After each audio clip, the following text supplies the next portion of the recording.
कैसे आप लोग? उम्मीद करते हैं आप लोग अच्छे होंगे।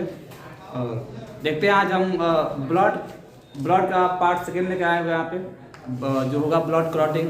यहाँ पे ब्लड क्लॉटिंग के बारे में बताएंगे। इससे पहले वाले वीडियो में ब्लड के बारे में बताए थे। क्योंकि यहाँ पे देखेंगे तो जो ब्लड क्लॉटिंग होती है बहुत ही इम्पोर्टेंट हिस्सा बनता है हमारे पूरी लाइफ की। क्योंकि जो ब्लड होती है वही क्या होती है, इससे पहले भी बताए थे कि जो ब्लड होती है वो काफ़ी ज़्यादा इंपॉर्टेंस रखते हैं हमारी बॉडी में। ब्लड को हम लोग कनेक्टिव टिश्यू कहते हैं। क्योंकि जो ब्लड होती है इसी के थ्रू पूरे बॉडी में क्या होती है, हमारे जितने सारे फिनोमेना होते हैं, जो भी प्रोसेस होते हैं या फिर जो भी ऑर्गन्स होते हैं वो अपनी एनर्जी को क्या करते हैं, लेते हैं। और कहने का मतलब ये है कि यहाँ पे जो ब्लड का जो अगला पार्ट आ रहा है इंपॉर्टेंस इसलिए है क्योंकि सोचिएगा ब्लड क्लॉटिंग है, ब्लड क्लॉट करने की बातें आ रही हैं। इस ब्लड क्लॉटिंग में कुछ स्टेप्स दिखाएंगे और इस ब्लड क्लॉटिंग में ब्लड क्लॉटिंग कहाँ पे होगा और कहाँ पे नहीं होगा, फिर कहाँ पे हो रहा है और कहाँ पे नहीं हो रहा है। बहुत ही मज़ा आने वाला है इस वीडियो में और बहुत ही छोटे वे में बहुत कम ही समय में आप लोग बहुत अच्छे से समझ जाएंगे कि ब्लड क्लॉटिंग होता क्या है, आखिर ब्लड कहाँ क्लॉट करता है कहाँ नहीं क्लॉट करता है। तो फिर देखेंगे यहाँ पे, तो फिर देख लीजिए। फिलहाल यहाँ पे 4 स्टेप कॉपी किए हुए यहाँ पे, जिसमें पहला स्टेप, दूसरा स्टेप, फिर तीसरा स्टेप और चौथा स्टेप। बहुत ही कम स्टेप में आपको खूब अच्छे से समझने वाला है। बहुत अच्छे में 3-4 स्टेप बनेंगे और यहाँ से आप क्या कर लेंगे, आप आराम से समझ जाएंगे। तो फिर आइए शुरू करते हैं ब्लड क्लॉटिंग के बारे में। एक ध्यान रखिएगा, कह रहे हैं कि ब्लड क्लॉटिंग जो प्रोसेस होती है उसको बोलते हैं कैस्केडिंग प्रोसेस। ध्यान रखेंगे, पूछता है कि ब्लड जो क्लॉटिंग होती है उस प्रोसेस को क्या कहते हैं, तो उसको बोलेंगे कैस्केडिंग प्रोसेस।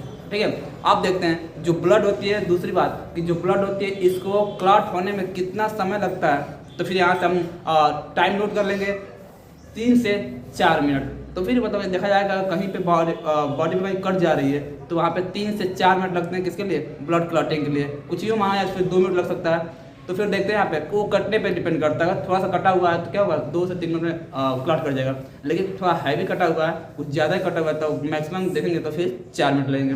तो ब्लड क्लॉटिंग अगर टाइम पूछता है आप बता देंगे 4 मिनट। फिर दूसरी पॉइंट ये कि ब्लड क्लॉटिंग में कौन से एलिमेंट हिस्सा लेता है, मतलब किस एलिमेंट की वजह से जो ब्लड क्लॉटिंग प्रोसेस पूरा होती है, तो वहाँ पे दिखाएंगे। तो वहाँ पे होगा आपका तो फिर पोटेशियम का। ठीक है, देखेंगे यहाँ पे जो एक और बात आ रही है कि जो क्लॉटिंग होती है उसमें पोटेशियम का क्या रोल होता है। तो जो भी स्टेप दिखाया गया ना इस स्टेप को एक्टिव करता है। ध्यान रखेंगे, अगर पोटेशियम की मात्रा अगर हमारे बॉडी में अधिक हो जा रही है, यानी कि विटामिन के की मात्रा अधिक हो जा रही है, तब भी क्या हुआ, तब भी हमारी ब्लड क्या होंगे, क्लॉट कर लेंगे। क्योंकि ये क्या होते हैं, ये हमारी बॉडी में विटामिन जो के होती है इसकी एक मेंटेनेंस होती है, मतलब एक लिमिट मात्रा में पाई जाती है, जिससे ब्लड क्या होते हैं, क्लॉट नहीं करते हैं। वहीं पे दिखाएंगे अभी कि यहाँ पे अंदर ब्लड क्यों नहीं क्लॉट कर रहा है, बाहर क्यों क्लॉट कर ले रहा है। तो फिर बाई स्टेप देखेंगे, तो स्टेप टू स्टेप देखिए, बहुत ही अच्छे, बहुत ध्यान से देखेंगे। देखिए बार बार यही कह रहे हैं कि कितना पढ़ना में से कोई बहस नहीं है, हमें बस उस पॉइंट को नोट कर लेना और अपने दिमाग में बैठा लेना। पढ़ने को तो बहुत कुछ पढ़ेंगे, बहुत चीज़ें मिलेंगी। तो अगर हर किसी को हम क्या करेंगे, हर किसी को हम याद करने के चक्कर में पड़े तो फिर सोचिए कितना याद करना होगा।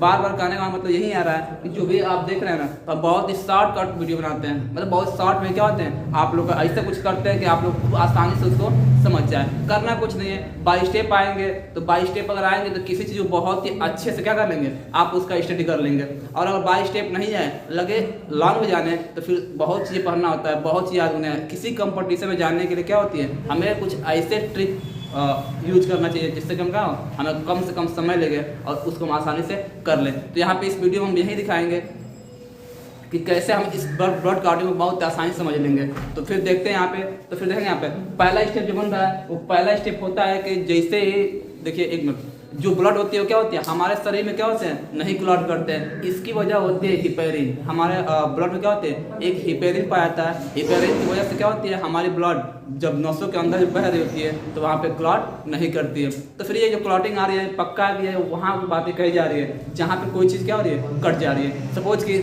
यहाँ पे कट गया तो फिर क्या होंगे, बाहर निकलेंगे। तो फिर बाहर निकलते रह गए तो सोचिए उस व्यक्ति की क्या हो जाएगी, मृत्यु हो जाएगी। तो यहाँ पे जो ब्लड क्लॉटिंग आ रहा है वहाँ कटने की जगह पे क्या होते हैं, ये 4 स्टेप बनते हैं। इस स्टेप की बात करेंगे तो फिर आइए शुरू करते हैं पहला स्टेप में। तो पहला स्टेप में आप देख रहे हैं क्या आ रहा है, तो पहला स्टेप मिलेगा थ्रोम्बोसाइट। जो थ्रोम्बोसाइट होती है वो क्या होते हैं, ब्लड के जो प्लेटलेट्स होते हैं, उससे पाए थे प्लेटलेट्स, उसी को बोलते हैं थ्रोम्बोसाइट। तो जो थ्रोम्बोसाइट होती है, जैसे जहाँ कटा थ्रोम्बोसाइट तुरंत क्या होती है, एक्टिव होती है और वो हवा के संपर्क में आ करके और बना लेती है, क्या बनाती है, तो वहाँ बनाती है थ्रोम्बोप्लास्टिन।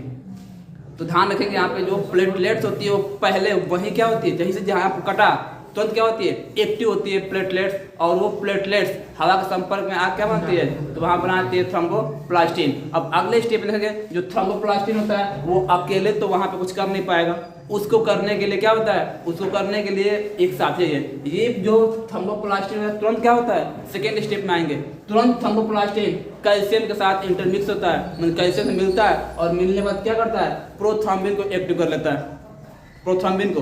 तो ये तुरंत क्या होगा, कैल्शियम मिलने के बाद तुरंत क्या कर लेगा, ये कर लेगा, प्रोथ्रोम्बिन को से मिलेगा, और मिलने के बाद तुरंत क्या बनाएगा, थ्रोम्बिन बना लेगा, थ्रोम्बिन। अब वो थ्रोम्बिन क्या करेगा, जो थ्रोम्बिन होता है इसके पास भी इतनी एनर्जी नहीं होती है, इतनी पावर नहीं होती है, क्या होगा, वो बहते हुए जो ब्लड बह रहा है उसको क्लॉट करा दे, मतलब रुक ले। तो वो क्या करता है, जो थ्रोम्बिन होता है, थर्ड स्टेप में देखेंगे, जो थ्रोम्बिन होती है वो क्या करता है, फाइब्रिन से मिलता है और कहता है कि ये थ्रोम्बिन से मिलता है, और मिलने के बाद कहता है भाई देखो वहाँ पे ऐसे कुछ घटना घटी है, चलो चलते हैं वहाँ पे, क्या करना है, रोकना है। तो फिर रोकने का क्या होती है, जैसे थ्रोम्बिन क्या होता है, फाइब्रिन से मिलता है, तो वहाँ पे बना होता है फाइब्रिन। ध्यान रखेंगे, जो फाइब्रिन होती है वही क्या आपको क्या होती है, सबसे मेन होता है फाइब्रिन। जो फाइब्रिन होती है इसका स्ट्रक्चर जाल की तरफ होता है, जाल की तरफ कुछ भी कहा जाए तो इसकी जो स्ट्रक्चर बने क्या होंगे, ऐसे जालनुमा बनती है, बहुत महीन क्या होंगे, जालनुमा बनेंगे। तो आप क्या होती है, जहाँ पे वो कटा हुआ वहाँ पे एक जाल बना लेती है, और जाल बनाने के बाद वही जाल क्या करती है, देखते हैं चौथे स्टेप में जो फाइब्रिन होती है वो जब जैसे जाल बना तो हम जानते हैं कि ब्लड में क्या होते हैं, ब्लड कार्पस्कल्स पाए जाते हैं, यानी कि रुधिरान पाए जाते हैं। रुधिरान में आरबीसी होंगे, डब्ल्यूबीसी होंगे और प्लेटलेट्स होंगे। तो जैसे ही जाल जो फाइब्रिन बन रही है ना, नेट लाइक स्ट्रक्चर बनाती है, ये जाल इतनी महीन होती है कि फिर आप एक अच्छा सा एग्जाम्पल देख लीजिए। मान लीजिए किसी नाली उली में हम क्या करते हैं, अगर नाली बह रहा है तो बीच में हम छड़ डालते हैं, उस छड़ डाल देंगे तो उस नाली में जो भी कचरे आ रहे होते हैं वो कचरे क्या होते हैं, उस नाली को छड़ क्या होंगे, रुकते जाएंगे, और पानी हल्का से क्या होगा, रिसता जाएगा, उस कचरे के जमने की जो मात्रा क्या होगी, बढ़ते जाएगी, और एक समय ऐसा आएगा कि जो पानी हल्का सा रिस रहा था वो पानी में क्या पूरी तरह से वहाँ पे ब्लॉक हो जाएगी।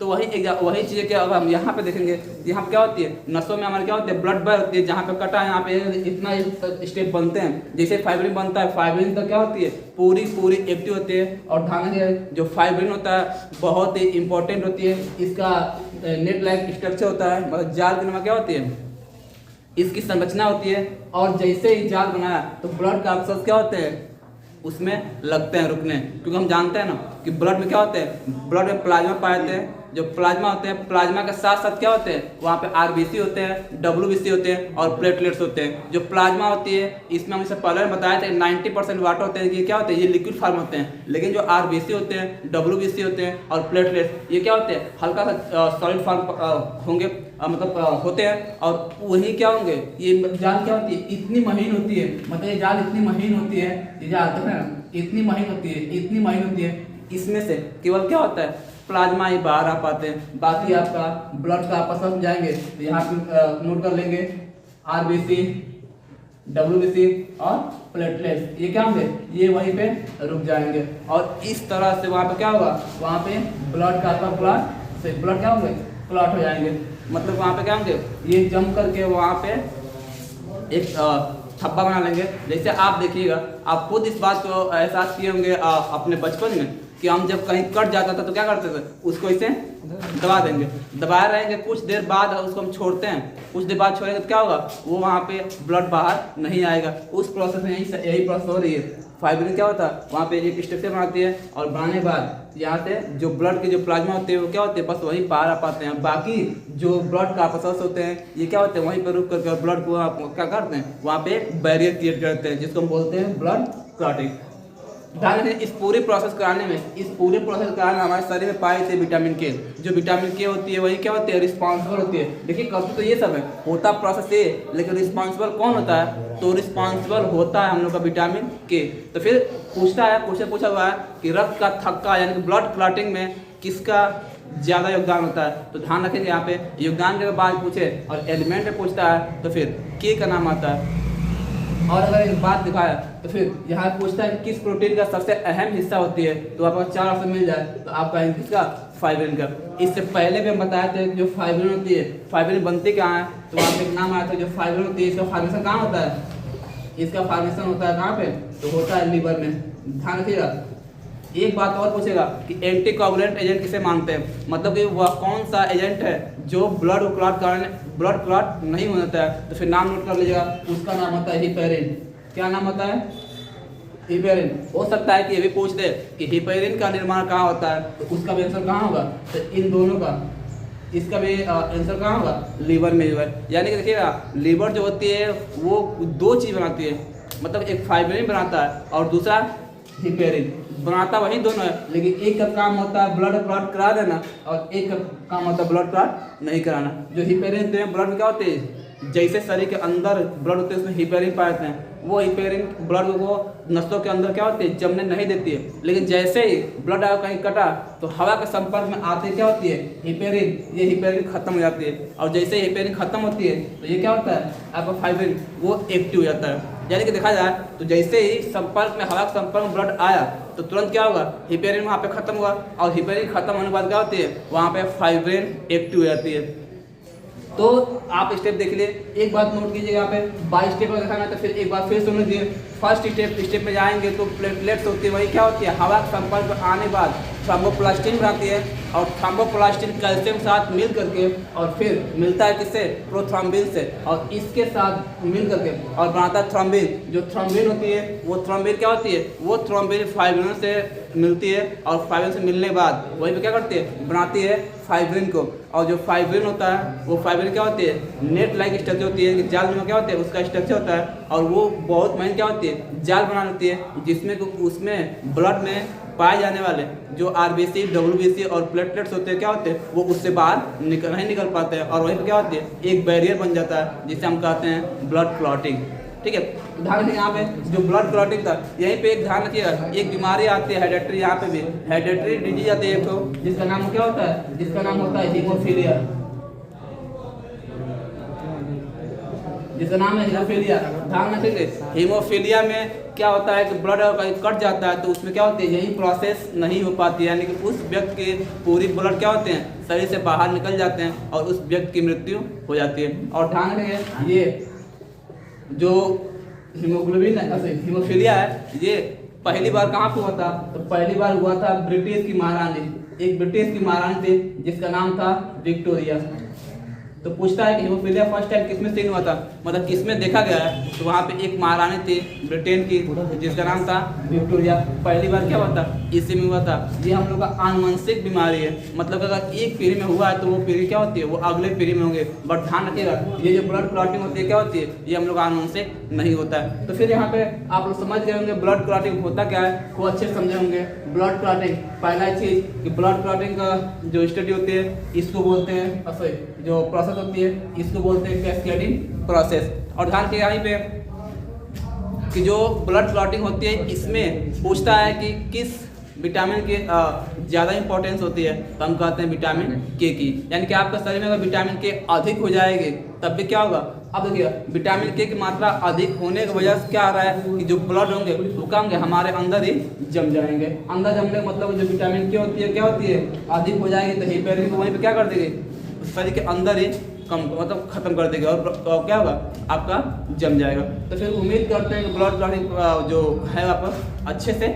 समझ में आया होगा, और फिर अगले बार फिर देखेंगे यहाँ पे इसी से रिलेटेड वीडियो जहाँ पे मिलेगा ब्लड ग्रुप, जो आपका नेक्स्ट वीडियो में बहुत जल्द मिलेंगे। तब तक के लिए आप लोग अच्छे रहिए, मस्त रहिए, खुश रहिए। Thank you.